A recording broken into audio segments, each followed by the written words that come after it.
Hello guys, welcome back to Gyan Sthali classes. I hope आप सब अच्छे होंगे। तो चलिए गाइस, आज की बेहतरीन क्लास को स्टार्ट करेंगे।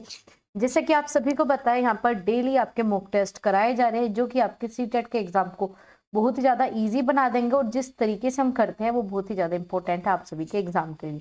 तो अगर हम बात करें, आपको यहाँ पर मैं CDPA कंप्लीट PYQ करा रही हूँ। अगर आपने पहली क्लासेस नहीं देखी तो आप जाकर चेक करो। डेली आपके 8:30 बजे जो है आपकी क्लासेस होती है, ठीक है। इसके अलावा जितने भी आपके PYQ है वो मैंने सब आपकी एक प्लेलिस्ट में ऐड करा दिए हैं। तो आपको क्या करना है, प्लेलिस्ट चेक करनी है। सीटेड बाय आपका एकता नैन करके आपको प्लेलिस्ट मिल जाएगी।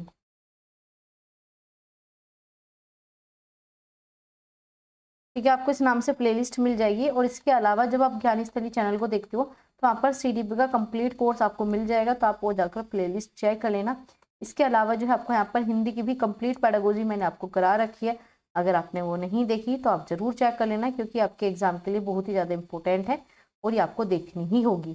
तो चलिए बात करते हैं आपके यहाँ पर। तो आज रहा आपका, ये रहा सबसे पहले आपका क्वेश्चन। लेकिन इसे करने से पहले आपको कुछ चीज़ों का ध्यान रखना है। आपके टैग वर्ड्स, आपको पॉजिटिव और नेगेटिव इन दोनों पे काम करना है। अगर आप इन पे काम कर लेते हो तो आपका टाइम बच जाता है, ठीक है। प्लस में आपको की पॉइंट मिल जाते हैं। की पॉइंट की अलग से मैंने वीडियो प्रोवाइड की है, टैग वर्ड्स, तो आप वो जाकर चेक कर लोगे। तो चलिए चलते हैं आज की क्वेश्चन पर। यहाँ पर क्या है, जीन प्याजे के अनुसार बच्चे, इन्होंने पूछा है जीन प्याजे के अनुसार बताना है। तो जीन प्याजे ने कहा है कि बच्चे बहुत ही ज्यादा एक्टिव रहते हैं, बच्चे नन्हे वैज्ञानिक हैं, ठीक है, लिटिल साइंटिस्ट इन्होंने कहा है। इसके अलावा इन्होंने संज्ञानात्मक विकास की बात की है, संज्ञान की बात की है। तो ये सब की पॉइंट जो है आपके प्याजे से रिलेटेड है। तो इन्होंने क्या कहा, ज्ञान से सक्रिय रूप से संचालित करते हैं, जैसे जैसे वे दुनिया में व्यवहार कौशल का प्रयोग करते हैं और अन्वेषण करते हैं। ठीक है, आगे देखते हैं। आपका प्रत्याक्षात्मक अधिगम की प्रक्रिया अनुसरण करने से दूसरों का अवलोकन करते हैं। तो ये कहीं ना कहीं किसकी बात करें, ऑब्जर्व एबल लर्निंग, मतलब आपका ऑब्जर्व लर्निंग की बात बंडोरा करते हैं, तो ये आंसर नहीं होगा। उद्दीपक और आपका अनुक्रिया, इसका बात करते हैं आपके थोंडाइक, ये भी आपका आंसर नहीं होगा। पुरस्कार और दंड आप बच्चों को देते ही नहीं हो, बहुत ही ज्यादा नेगेटिव है। तो सिंपल सा आपका यहाँ पर की पॉइंट था निष्क्रिय, आपको ये सब चीजें हटानी थी जिसमें निष्क्रिय दंड वगैरह था। तो सबसे बेस्ट यहाँ पर था एक्टिव रखना, ठीक है। बच्चे जो है कंस्ट्रक्ट करते हैं अपनी नॉलेज को, एक्टिव रहते हैं, ठीक है। आपका यहाँ पर एक्सप्लोर करते हैं, मैनिपुलेट करते हैं, तो ये सबसे बेस्ट है, ठीक है। बच्चा यूज कर रहा है, बच्चा प्रयोग कर रहा है, बच्चा व्यवहार कर रहा है, आपका सक्रिय है बच्चा, तो आपका ये आंसर बिल्कुल सही है। चलो आगे चले, बताओ भाई इसका आंसर क्या होगा। चालक विकास की दर में व्यक्तिगत विभिन्नताएं होती है, फिर भी चालक विकास का क्रम क्या होता है, बताइए कौन सा इसमें सही होगा। तो इन्होंने क्या पूछा है, जो आपकी दर होती है उससे रिलेटेड चीजें पूछे, किस प्रकार से चीजें चलती है। तो अगर हम बात करें चालक, मतलब आपका मोटर डेवलपमेंट दो प्रकार के होते हैं, एक होता है आपका ग्रोथ मोटर, एक होता है आपका फाइन। तो आपका सेफिलोकोडल, ये चीज बिल्कुल अलग हो गई, ठीक है। ये आपके दिशा के सिद्धांत है, ये मैंने आपको CDP के डिटेल कोर्स में कराए हुए, अगर आपने वो क्लासेस नहीं देखी तो चेक कर लेना। तो बताइए इसमें क्या होगा। आप सभी को साथ के साथ कमेंट करना है, ताकि इनका आप भी देख सको आपके कितने लास्ट टाइम है। तो आपको इस चीज पर बहुत ही ज्यादा ध्यान रखना है। आपका क्या है, अप्रक्षिकृत, आपका स्थूल चालक, और आपका प्रस्कीकृत या फिर आपका सूक्ष्म चालक, वही ग्रोस मोटर स्किल या फिर आपका फाइन मोटर स्किल। तो इन्होंने पूछा है क्रम कैसे चलता है। तो आप सभी को पता है, बच्चा पहले जो गेंद आप बच्चे की तरफ फेंकोगे तो पूरा शरीर यूज करता है, तो आपका ग्रोस मोटर स्किल, तो थर्ड आंसर बिल्कुल सही है। पहले बच्चे को ग्रोस मोटर स्किल से बच्चा कहाँ पर जाता है, आपका फाइन मोटर स्किल पे जाता है। फाइन मोटर स्किल होता है जैसे कि आप हाथों से उंगलियों से लिख रहे हो, जिसमें आपकी छोटी मांसपेशियां यूज होती है, वही आपका क्या होता है, फाइन मोटर स्किल, ठीक है। इसमें छोटी मांसपेशियां और ग्रोथ में आपकी बड़ी मांसपेशियां का यूज करते हो, जैसे कि चलना, दौड़ना, भागना। और इसमें आपका कढ़ाई करना, लिखाई करना, बुनाई करना, तो आपका यहाँ पर क्या हो गया, आपका fine motor skill, gross motor skill याद रखना, काफी बार आ चुका है आपके एग्जाम में। चलो जी बताइए क्या पूछा है इन्होंने। इन्होंने आपसे पूछा है कि वह अवधि जो आपका वयस्क के संक्रमण की पहल करता है उसे क्या कहते हैं। किशोर अवस्था, आपका मध्य बाल्यावस्था, पूर्व संक्रियात्मक अवधि, या फिर बाल्यावस्था की समाप्ति। तो बताइए उसे क्या कहते हैं, जल्दी से बताइए। तो देखो हमें पता है, अगर हम बात करें वयस्कता, तो वयस्क से अडल्टहुड से पहले क्या आता है आपका एडोलसेंस, तो यही आंसर हो जाएगा। इन्होंने आपसे पूछा है कि ये क्वेश्चन मैंने आपको कराया है, ठीक है। आपका अडल्टहुड आपका यहाँ पर हो गया, इससे पहले आपका एडोलसेंस आता है और एडोलसेंस से पहले आपका आपका चाइल्डहुड आता है। तो ये पूछा जाता है कि चाइल्डहुड और आपका अडल्टहुड में इसके बीच का जो है आपका संक्रमण पहल कौन करता है, तो हमेशा किशोर अवस्था करता है। तो फर्स्ट आंसर बिल्कुल सही है, बाकी सब बिल्कुल अपोजिट लिखा था। ठीक है, तो आंसर नंबर 1 बिल्कुल सही। चलो आगे चले, बताइए आपको यहाँ तक चीजें क्लियर है? अगर आपको कोई भी पॉइंट में कहीं पे भी प्रॉब्लम हो तो आप पूछ सकते हो। तो चलिए यहाँ पर क्या है, यहाँ पर एक बच्चा तर्क प्रस्तुत करता है। क्या दे रहा है? एक बच्चा तर्क दे रहा है, ठीक है, कि हिंज की दवाई को चोरी नहीं करना चाहिए था। यहाँ पर बच्चे ने क्या बताया? हिंज को जो है चोरी नहीं करना था, क्योंकि दवाई बेशक उसकी पत्नी की जान बचा रही हो लेकिन उसे चोरी नहीं करना था। ठीक है जी, आगे क्या है? क्योंकि पत्नी की जान बचाने के लिए, अच्छा जी, फिर आगे क्या है आपका? क्योंकि वह ऐसा करता है तो उसे पकड़ा जाना चाहिए, जेल भेज देना चाहिए, क्योंकि देखो उसने कहीं ना कहीं गलत काम किया। बच्चे के सामने क्या है? लो ऑर्डर्स है, ठीक है, लो है, ऑर्डर है। तो ये इसमें बताइए कौन सा आपका आंसर होगा। तो बहुत ही इजी क्वेश्चन है, बड़े ध्यान से आपको आंसर देना है, आप आराम से आंसर दे सकते हो। बताइए क्या होगा। तो यहाँ पर जो बच्चा है उसने किस चीज को लेकर बात कही है कि अगर आप कोई भी गलती करते हो, अगर आपने कोई मर्डर किया है, अगर आपने कोई चोरी की है, तो आपको दंड मिलना चाहिए। क्यों मिलना चाहिए? क्योंकि समाज यही कहता है कि गलती करोगे तो आपको सजा मिलती है। तो इनमें से पूछा कौन सा सबसे बेस्ट आपका होगा। तो आप सभी को पता है 3 प्रकार के आपके लेवल होते हैं। आपका सबसे पहला लेवल होता है प्री कन्वेंशनल, इसके बाद आपका कन्वेंशनल, और इसके बाद आपका कौन सा होता है? बताइए जल्दी से। इसके बाद आपका होता है पोस्ट कन्वेंशनल। इस प्रकार की जो है आपकी ये चीजें डिवाइड की गई है। तो बताइए इसमें से सबसे बेस्ट क्या होगा? बताइए पनिशमेंट और आपका ऑर्डर्स, ये आपकी सबसे पहले बात करते हैं तो इसमें सोशल वाली चीजें आ जाएगी, क्योंकि यहाँ पर बच्चा क्या कर रहा है? तो यहाँ पर बच्चे बता रहे हैं समाज में जो भी क्रम है, जो भी नियंत्रित है, वो चलना चाहिए। ठीक है, सोशल ऑर्डर जो है आपके मेंटेन होने चाहिए। तो सेकंड आंसर बिल्कुल सही है। चलो आगे चलते हैं, इसका आंसर दो। मौखिक संवाद जो बच्चे अब आपस में करते हैं उसे लेव वाइगोस्की ने क्या कहा? मौखिक मतलब जो अपने आप से करते हैं। तो 2 प्रकार की आपकी है, एक है आपको ईगोसेंट्रिक और दूसरा आपका प्राइवेट। ईगोसेंट्रिक की बात की है पियाजे साहब ने, और आपका प्राइवेट स्पीच की बात की है आपका लेव वाइगोस्की ने। तो आपका यही पूछा, और ये दोनों एक ही काम करते हैं। इसमें बच्चा खुद को गाइड करता है, जैसे कि अरे आज तो मैं होमवर्क करके नहीं लाया, अरे ये तो, मतलब खुद से बात करता है इसमें सेल्फ। ठीक है, चलो सेकंड आंसर बिल्कुल सही है, बाकी सब अलग है। अगर हम बात करें वाइगोस्की के काफी कॉन्सेप्ट है, एक है आपका जेडपीडी, ये आपका यहाँ पर, ठीक है, यहाँ पर बच्चा है, यहाँ पर बच्चा है तो बच्चा इसमें आराम से जा सकता है। ठीक है, लेकिन यहाँ पर जाने के लिए उसे MKO मोर आपका नॉलेजेबल अदर्स की जरूरत पड़ती है, और इसी ये जो आपका MKO जो हेल्प प्रोवाइड कराता है, इसे आपका स्कैप फोल्डिंग कहते हैं, आपका मचान कहते हैं। ठीक है, ये आपका यहाँ पर पहुंच सकता है, और इसके बाहर का जो है ये यहाँ पर बच्चा पहुंच ही नहीं सकता, चाहे आप कितना भी उसे गाइड करो, कितना भी आप उसकी मदद करो। और इसी को क्या कहा जाता है? इसे आपका ZPD, zone of proximal develop, मतलब जिसमें बच्चा डेवलप कर सकता है। तो सेकंड आंसर बिल्कुल सही है, प्राइवेट स्पीच आपका सही होता है। चलो आगे चले, चलो जी आगे चलते हैं, क्या होगा इसका आंसर? खिलौने और पहनावे की बात हो रही है। ठीक है, खिलौने और पहनावे की वस्तु, घरेलू सामग्री व्यवसाय में रंगों को विशिष्ट लिंग के साथ संबंधित किया जाता है। मतलब कि लड़कियां जो है आपका वो पिंक कलर पहनेंगे, लड़के जो है आपका ब्लू कलर पहनेंगे, ब्लैक कलर पहनेंगे। तो इस प्रकार की चीजें यहाँ पर की गई है। तो बताइए क्या होगा आंसर? तो अगर हम बात करें जेंडर सिद्धांत, जेंडर थ्योरी कुछ भी नहीं होता, तो ये बिल्कुल कट कर दो। आपका अगर बात करें रिलीवेंस, मतलब आपस में जुड़ा हुआ है, तो ये भी ऐसा नहीं है कि आप जेंडर से जुड़ी हुई चीज नहीं बता रहे, आप गलत चीजें बता रहे हो।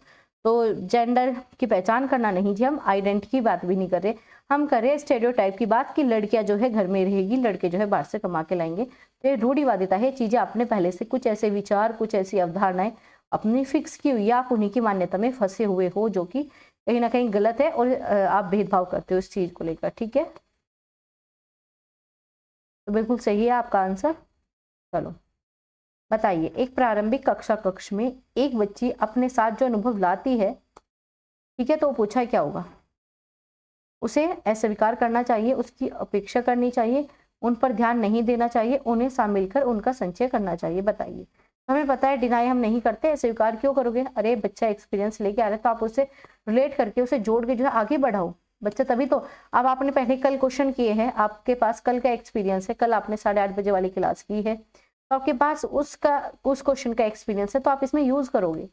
ठीक है, ऐसा नहीं है कि जो कल पढ़ा उसे भूल जाओ और आज ये वाला याद करो, नहीं, हमें जो भी आपका अनुभव होता है, डेली का अनुभव होता है, उसे आप ऐड डाउन करते हो, उसे डिनाई नहीं करते, निग्लेक्ट नहीं करते, इग्नोर नहीं करते, आप उसमें बिल्ड ऑन करते हो, आप इसी में जो है चीजें ऐड करके आज की क्लास कर रहे हो। तो फोर्थ आंसर बिल्कुल सही है। चलो आगे चलते हैं। बताइए यहाँ तक आपको अगर प्रॉब्लम हो तो चलिए इस क्वेश्चन को पढ़िए। एक शिक्षक को चाहिए, अब आपको बताना है एज ए टीचर सबसे बेस्ट क्या है। और ऐसे क्वेश्चन ना जाने कितनी बार आपके सीटेट में आते हैं और बार बार ऐसा ही पैटर्न पूछा जाता है। तो कोई नई कहानी नहीं है सीटेट, वही पुरानी कहानी है, वही सब चीजें आपसे पूछते हैं। तो चलिए बताइए क्या होगा इसका आंसर।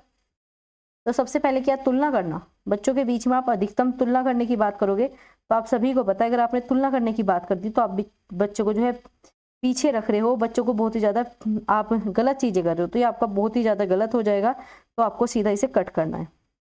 ठीक है, चलिए आगे पढ़िए। इसमें सिर्फ विशेष संस्कृति को बढ़ावा देना है, तो विशेष चीजों को कैसे बढ़ावा दे सकते हो आप, ये बताइए। आप सिर्फ विशेष चीजों को कैसे बढ़ावा दे सकते हो, तो ये आपका गलत हो जाएगा। तो बताइए क्या होगा इसमें सबसे सही आंसर। आगे आपका यहाँ पर अनदेखा कर दो, वह विद्यार्थियों के बीच सांस्कृतिक को अनदेखा कर दीजिए। ठीक है जी, आगे देखते हैं आपका। वैसे भी हमें अनदेखा नहीं करना होता कभी भी। आगे संप्रेक्षित करे कि वह कक्ष में सभी संस्कृतियों का सम्मान करे, एक साथ जो है भावनाएं रखे। तो कहीं ना कहीं ये आपकी अच्छी चीज है या फिर नहीं, बताइए क्या ये आपकी अच्छी चीज है या फिर नहीं, जल्दी से बताइए। सही है क्या आपका आंसर। आपको सबसे बेस्ट बताना था क्या है, तो बताइए आप सभी।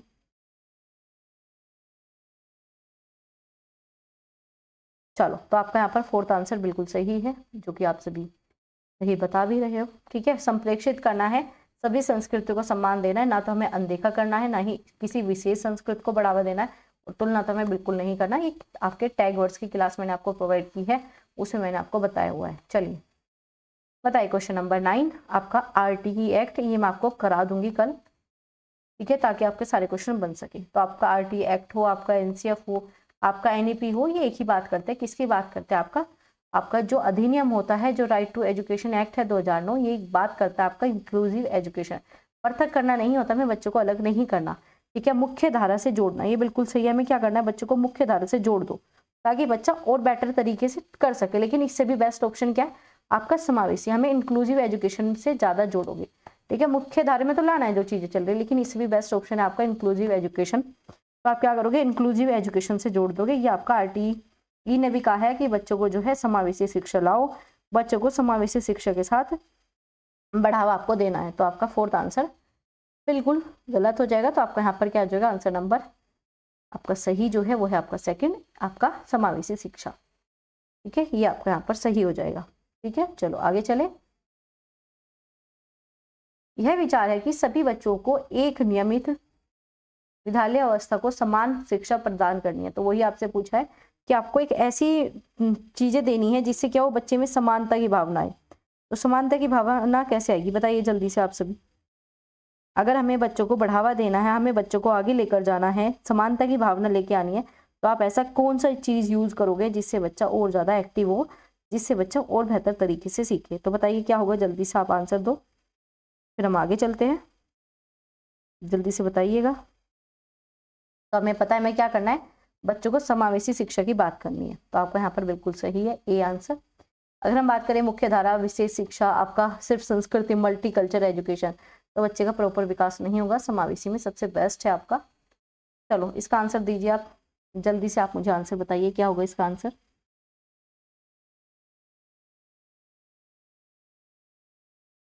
जल्दी से बताइए आप मुझे इसका आंसर क्या होगा। पढ़िए पहले इसे और फिर आपको ये जोड़ना है। सबसे पहले आपका प्रतिभाशाली, ठीक है जी।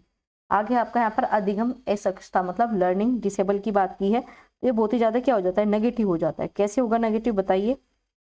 क्योंकि इसमें क्या होता है, बच्चे को प्रॉब्लम होती है, समस्या होती है। तो ऑप्शन भी ऐसा ढूंढो जिसमें बच्चे की समस्या के बारे में जिक्र किया गया है, जहाँ पर बच्चा अच्छे से काम नहीं कर पा रहा। आगे आपका सर्जन करना या क्रिएटिव होना या आपका सृजनात्मक, ये क्या करता है, ये आपके बच्चे को बहुत ही ज्यादा बेटर तरीके से सीखने की बात करता है। तो ये बहुत ही ज्यादा पॉजिटिव है। ठीक है, ये बहुत ही ज्यादा पॉजिटिव है। तो देखिए इसका पॉजिटिव आंसर कहाँ पर है, उसी के हिसाब से आपको आंसर देना है। जैसा आप ऑप्शन ढूंढ लोगे वैसे ही आपका काम हो जाएगा, और आपको यही करना है एग्जाम में अगर आपको अच्छे नंबर लेके आने हैं। तो चलिए बताइए क्या कहानी होगी इसकी। तो आपका यहाँ पर सर्जन करना, और नीचे आपका अवधान कमी, अति सक्रियता, आपका व्यतिक्रम, मतलब वही हाइपर एक्टिविटी। ADHD की पहले तो फुल फॉर्म आपको याद रखनी है, attention deficit hyper activity disorder. तो इसका मतलब क्या होता है, इसमें बच्चा जो है अवधान नहीं लगा पाता, अपना ध्यान अच्छे से नहीं लगा पाता, और इसमें क्या होती है, प्रॉब्लम बच्चे को होती है। इसमें क्या होती है, बच्चों को बहुत ही ज़्यादा प्रॉब्लम होती है। ठीक है, बच्चा 2 मिनट इधर रहेगा, 2 मिनट कहीं और जाएगा, ये वाला काम यहाँ पर बच्चा करता है। तो ढूंढिए कहाँ पर होगा, आपको कोई भी एक ऑप्शन मैच कर लो, आपका काम चल जाएगा। बताइए क्या होगा। तो आपको यहाँ पर क्या दिख गया, प्रतिभाशाली, मतलब बहुत ही अच्छी तरीके से काम करेगा। तो प्रतिभाशाली क्या करता है, शीघ्रता से सीखता है, स्वतंत्र रूप से सीखने की योग्यता होती है। ठीक है, तो आपका यहाँ पर क्या आ गया, फर्स्ट का आंसर आपका यहाँ पर बिल्कुल डी सही हो गया। आगे है आपका यहाँ पर लर्निंग डिसेबिलिटीज की बात की है। क्या है आपका यहाँ पर, अधिकम अक्षमता, जो क्या करता है, जो आपके यहाँ पर धारा प्रभाव में कमी, ये बिल्कुल सही है। रीडिंग में आपको प्रॉब्लम होती है, क्योंकि इसके अंदर आपका डिसलेक्सिया, डिसग्राफिया, इस प्रकार के सारे क्वेश्चन आ जाते हैं। ठीक है, इसी प्रकार से सारी चीजें आपको यहाँ पर देखने को मिलेगी। चलो बताइए आगे। आगे आपका क्रिएटिव करना, मतलब अलग अलग तरीकों से सोचना। तो ओरिजिनल सोल्यूशन की बात करता है, नवीनता की बात कौन करता है आपका यहाँ पर, बताइए जल्दी से, कौन करेगा आपका आंसर। तो आपका यहाँ पर बिल्कुल सही हो गया। क्या करता है, आपका क्रिएटिव बच्चा करता है। तो बस आपको यही मैच करना था, और बाकी बच्चा आपका यहाँ पर गिफ्टेड बच्चे ये हो गया, आपका डिसेबल बच्चे रीडिंग में, क्रिएटिव बच्चे यहाँ पर, और आपका ADHD क्या करता है, ये कहीं पर भी इजी तरीके से बैठ नहीं पाते, और ये आसानी से विचलित हो जाते हैं। तो इसी प्रकार से ये आपका आंसर बिल्कुल सही हो गया। चलो आगे बताइए क्या होगा। अब इसका ऑप्शन आपका क्या बन गया, मुझे बताओ, फिर आगे चलते हैं। तो आपको देखना था ए का फोर्थ कहाँ पर है, दोनों में है, और आपका बी का ए कहाँ पर है, बी का ए है आपका सेकंड में। तो आपका सेकंड आंसर बिल्कुल सही है। ठीक है, तो आंसर नंबर सेकंड सही होता है आपका। चलो आगे चलते हैं। इसका बताइए, सबसे प्रभावी रूप से सीखते हैं बच्चे, सबसे प्रभावी कब सीखते हैं बताइए। शिक्षक कक्षा में होने वाली सभी घटनाओं के लिए बच्चे को पूर्ण रूप से नियंत्रित करते हैं। आप सभी को पता है, एनसेफ आपका ये कहता है, अगर बच्चे को आपने नियंत्रित कर दिया तो इसका मतलब आप अच्छे से नहीं पढ़ा रहे। ठीक है, हमें बच्चों को कभी भी नियंत्रित करना नहीं होता, हमें बच्चों को कभी भी नियंत्रित करना नहीं होता। अगर आपने बच्चों को नियंत्रित करा तो कहीं ना कहीं प्रॉब्लम हो जाएगी। बताइए अब क्या होगा इसका आंसर। आगे है आपका दूसरा ऑप्शन कि बच्चों को सिर्फ पाठ्य पुस्तक पर तथ्यों को ध्यान देने की बात कर दो, तो हमें कभी भी नहीं करनी रूट लर्निंग, हमें कभी भी बच्चों को रटवाना नहीं है। अगर आप बच्चों को रटवा रहे हो तो आप गलती कर रहे हो, हमें बच्चों को कभी भी नहीं रटवाना होता, याद रखना। ठीक है, हमें बच्चों को कभी भी नहीं रटवाना होता। तो आपका क्या हो जाएगा आंसर, ये भी नहीं होगा। काम पर लिखे हुए चीजों को आप नकल करके नहीं। सबसे प्रभावी पूछा था, सबसे इफेक्टली पूछा था, सबसे इफेक्टली कौन सा होगा। तो फोर्थ आंसर बिल्कुल सही है। हमें बच्चों को एक्टिव रखना है, एक्टिव पार्टिसिपेट करना है in different activities and task, ये आपका आंसर बिल्कुल सही है। और इसमें बहुत सारे आपके की पॉइंट थे जो कि मैंने आपको पहले ही करा रखे हैं, अगर आपने वो चीजें नहीं देखी तो प्लीज देख लेना। चलो आगे बात करेंगे बच्चों को जो है कक्षा में प्रवेश। ठीक है, पर्सन पूछा है, पर्सन किस प्रकार के पूछोगे बताइए। आप अगर क्लास में क्वेश्चन पुटअप कर रहे हो, क्वेश्चन पूछ रहे हो, तो कैसे क्वेश्चन पूछते हो। प्रेरित करना अच्छी बात है, हतोत्साहित कर दोगे बच्चों को कि भाई मुझसे मत पूछो, कहीं और से पूछो। ठीक है, डिस्करेज कर दोगे पूछने के तरीके को, तो आप टीचर हो, आप ऐसा काम कभी भी नहीं करोगे। ठीक है, टीचर का मतलब क्या होता है कि बच्चों को जो है कहीं पे भी प्रॉब्लम हो रही है, आप उसका सोल्यूशन उसे प्रोवाइड करो। जैसे कि आपको अगर कोई भी प्रॉब्लम होती है, मैं आपको आंसर प्रोवाइड करती हूँ, मैं आपके कमेंट देखती हूँ और उसका रिप्लाई करती हूँ। क्यों, क्योंकि एज ए टीचर का यही काम होना है कि आपको गाइड भी करना है। क्या करना है, टीचर को गाइड भी करना होता है। तो आपका इसी वजह से क्या आ जाएगा यहाँ पर, ये आंसर आपका गलत हो जाएगा। आगे अनुमति देने नहीं देनी चाहिए, मतलब आप बच्चों को अनुमति भी नहीं दे रहे हो, ये तो चीजें गलत है ना। आपको बच्चों को अनुमति भी देनी है, बच्चों को गाइड भी करना है, बच्चों को आगे लेकर भी जाना है, यही तो टीचर के गुण है। तो आपको जो भी टीचर के गुण है वो आपको सभी मानने रखने पड़ेंगे, अगर आप एज ए टीचर अच्छा काम करना चाहते हो या फिर आप अपना सीटेट पास करना चाहते हो। तो ये भी आपका कट हो जाएगा, और अगर ये भी कट हो गया पूछने से रोकना, तो आपका आंसर नंबर ए बिल्कुल सही है। इंक्रीज करने की बात करोगे तो यही आपका आंसर ठीक होता है। अब बताइए यहाँ तक कोई प्रॉब्लम है आपको किसी भी क्वेश्चन में। अगर आपको लगता है कि ये क्वेश्चन समझ में नहीं आया, यहाँ पर हमें प्रॉब्लम है, तो आप मुझे कमेंट कर देना। ठीक है, ताकि मैं आपको रिप्लाई देकर आपको समझा सकूं। ठीक है, चलो आगे चलते हैं। बताइए क्वेश्चन नंबर 14 का आंसर, पढ़िए फटाफट और कमेंट कीजिए। आगे आपका निम्नलिखित में से कौन सी एक प्रमुख प्रक्रिया नहीं है जिसके द्वारा सार्थक अधिगम घटित होता है, बताइए। नोट पूछा है, मतलब गलत बताना है, ठीक है। क्या पूछा है, सबसे मीनिंगफुल प्रोसेस कौन सा नहीं है, तो नोट वाला पूछा है, बताइए जी। तो तटस्थ करना, ठीक है, आपका मेमोरी पे बेस करना, तो भाई ये तो आपका गलत है और गलत ही पूछा था, बस आपका आंसर नंबर ए मिल गया। आप कहोगे मैम बाकी कैसे सही है, चलो देखते हैं। पुनरावृत्ति करना अच्छी बात होती है, आप भी तो रिवाइज करते हो ना, आपके पास नोट्स होते हैं, आप जो भी पढ़ते हो क्लासेस को आप रिवाइज करते हो, 2-3 बार क्लासेस देखते हो ताकि आपको अच्छे से कॉन्सेप्ट समझ में आ जाए। तो जब आप क्लासेस रिपीट कर सकते हो तो बच्चा भी तो रिपीट कर सकता है, बच्चा भी तो रिपीटेशन कर सकता है, तो रिपीट करना बुरा नहीं होता। बहुत से बच्चे कहते हैं कि मैम रिपीट करना गलत बात है, रिपीट करना बुरा बात नहीं है। रिपीट करना आपको बताता है कि आप सीख रहे हो, आप रिवीजन कर रहे हो, तो रिवीजन करना अच्छी बात होती है, ठीक है। तो ये आपका सही है। निर्देश और संचालन, अगर टीचर निर्देश ही नहीं देगा तो बच्चा पढ़ेगा कैसे, ठीक है, बच्चा पढ़ेगा कैसे, तो ये भी आपका बहुत ज्यादा जरूरी हो जाता है। आगे है आपका यहाँ पर अन्वेषण और आपका पारस्परिक क्रिया, ये तो बहुत ही ज्यादा पॉजिटिव है, इससे पॉजिटिव कुछ भी नहीं था इस ऑप्शन में। अगर पूछा जाता सबसे पॉजिटिव बताइए तो आप आंसर नंबर 4 कर सकते थे, लेकिन आपसे नेगेटिव पूछा था, तो आपका यहाँ पर क्या हो जाएगा, ए आंसर बिल्कुल सही है।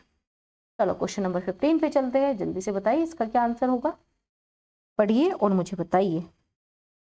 चलो यहाँ पर क्या है, जब एक शिक्षक को विद्यार्थियों को उसकी योग्यता के बारे में सकारात्मक विश्वास हो जाता है तो तब क्या करता है, बताइए। आपको पॉजिटिव ही बताना है, मतलब यहाँ पर क्या है,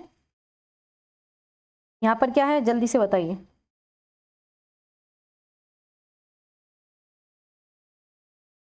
यहाँ पर क्या है कि बच्चा को उत्सुक करोगे आप, बच्चों को मतलब मोटिवेट करोगे, ठीक है, ठीक है, निश्चित कर दोगे और सीखना बंद करने की बात कर दे, मतलब बच्चा अच्छा सीख रहा है और आप उसे कह रहे हो कि आप सीखना बंद कर दो, क्या आप ऐसा करोगे। आपको सोचना है, आप टीचर बन चुके, आप सोचो आप इसमें से सबसे बेस्ट क्या कर सकते हो बच्चों के लिए, यही सोच के आपको सभी ऑप्शन के आंसर देने होते हैं, सभी क्वेश्चन ध्यान से पढ़ना होता है, तो आप आराम से अपना सीटेट पास कर सकते हो अगर आपने टीचिंग वाली या टीचर वाली थिंकिंग अपने अंदर डेवलप कर ली, क्योंकि यही आपसे पूछा जाता है, इसके अलावा कुछ खास सीटेट आपसे पूछता नहीं है। ये पूछना चाहता है कि आप टीचर बन के करोगे क्या, तो आपसे ये पूछता है टीचर बन के आपको कैसा करना है, क्या करना है, तो यही तो आपको अपने अंदर डेवलप करना होगा। तो बताइए क्या होगा, ठीक है। आगे उत्साह को भंग कर दोगे, मतलब बच्चा इतना एक्साइटेड है कि मैं सीख पा रहा हूँ, आप उसे कहोगे कि मत सीखो, ठीक है, आप उसे क्या कहोगे, मत सीखो। क्या आप ऐसा कर सकते हो, अगर मैं आपको कहूँ कि आप मत सीखो तो क्या आप ये कहोगे मैम क्या बात कर रहे हो, मेरा सीटेट का एग्जाम और आप कह रहे हो क्लास मत करो, ऐसे कैसे, तो ये चीजें गलत है। आप प्रभावित नहीं करोगे, नहीं, हमें क्या करना है, बच्चों को और ज्यादा उत्सुक, आपका उत्सुक रखना है और प्रेरित रखना है, ठीक है, बहुत ही ज्यादा इंक्रीज रखना है, मोटिवेट रखना है, ठीक है, एगर रखना है, ताकि बच्चा और ज्यादा लर्न कर सके, याद कर सके। तो सबसे पॉजिटिव आपसे यही पूछा था और यही आपका आंसर हो गया। चलो आगे चले, चलो बताओ क्वेश्चन नंबर 16 का आंसर दो, बच्चों की गलतियां। अगर आपने पहले क्लासेस देखी, अगर आपने बाकी क्लासेस की है तो आप बहुत आराम से आंसर दे सकते हो कि अगर बच्चा क्या कर रहा है, खुद से अपनी गलती कर रहा है और गलती से सीख रहा है, तो इसका मतलब वो लर्निंग कर रहा है, क्या कर रहा है, वो अपनी लर्निंग कर रहा है। अगर बच्चे ने सीखना ही बंद कर दिया तो इसका मतलब क्या है, उसने लर्निंग करनी बंद कर दी, जो कि बहुत ज्यादा गलत होता है और ऐसा हमें बच्चों के अंदर डेवलप नहीं करना होता, क्योंकि बच्चा सीखता है, गलती करके सीखता है। आप भी सीखते हो, आज आपने क्वेश्चन का आंसर गलत दिया, कल आप सही देते हो उस क्वेश्चन का आंसर, क्यों, क्योंकि आपने सीखा है, आपने लर्निंग की है, और लर्निंग की बात ही आपका सीटेट करता है। और हमारा मेन फोकस बच्चे की लर्निंग पे होना चाहिए, ना कि बच्चे ने कितना सही किया, बच्चे ने कितना गलत किया। ये सब काम अच्छे टीचर के नहीं होते। अच्छा टीचर वही है जो बच्चे के हित में काम करे, और आपको बच्चे के हित में काम करना है, तो बताइए क्या आंसर होगा। तो इसमें क्या है, सबसे पहले प्रदर्शित करती है कि बच्चे कितने लापरवाह है। अच्छा जी, गलती ये बता रही कि बच्चे कितने लापरवाह नहीं जी, हमें पता है आपका ये बहुत ही ज्यादा पॉजिटिव चीजें होती है, तो ये तो आंसर नहीं होगा, ठीक है, ये तो आंसर आपका नहीं होगा कि बच्चे लापरवाह है, ठीक है, ये तो आपका आंसर नहीं होगा। आगे बताइए, बार बार अभ्यास करने के लिए ताकि वो सुधार कर सके, बताइए सही है क्या, ठीक है, ये भी सही है कि बच्चा अभ्यास करे और सुधार, बार बार दे रहे हो लेकिन, ठीक है, ये क्या है, आपका अधिगम का हिस्सा, ये बिल्कुल सही है, ठीक है, ये are a part of the learning to give a insight into their thinking, बच्चे के अंदर जो है अंतर्दृष्टि उत्पन्न करते हैं और ये सीखने का भाग है, ठीक है। Errors is the part of learning, ये पॉइंट हमेशा ध्यान रखना। क्या है, ये पार्ट ऑफ द लर्निंग है, अधिगम का भाग है। और फोर्थ भी आपका गलत हो जाएगा क्योंकि महत्वहीन दे रखा है, बहुत ही ज्यादा नेगेटिव पॉइंट है। तो चलिए आज की क्लास आपकी यहीं पर रखते हैं। आप बताइए आपके 16 में से कितने क्वेश्चन आपके सही हुए, और कोई सी भी क्वेश्चन में कोई भी डाउट है तो बता सकते हो। और आपको कीवर्ड टैग वर्ड्स की क्लास प्रोवाइड की है, वो जाकर चेक कर लेना। और आपकी प्रॉपर प्लेलिस्ट मैंने बना रखी है, हिंदी इंग्लिश की सारी प्लेलिस्ट आपको मिल जाएगी। तो आपको जाना है, चेक करना है, और क्लास अच्छी लगी हो लाइक कर देना और अपना फीडबैक दे देना क्लास कैसी थी। ठीक है, कमेंट करके बता देना क्लास कैसी लगी। और किसी भी क्वेश्चन में कोई डाउट है, कोई भी अगर आपको कंफ्यूजन रहता है, कोई भी अगर आपको क्वेरीज है तो कमेंट करके बता देना, ताकि आपके सारे डाउट, आपकी सारी क्वेरीज पूरी की जाए और आपका सीटेट पास किया जाए। बहुत कम है सीटेट में समय, तो आप अपना फोकस करिए और अच्छे से पढ़िए। ठीक है, चलो आज ही एंड करते हैं इसे यहाँ पर। आप सभी अपना ध्यान रखना।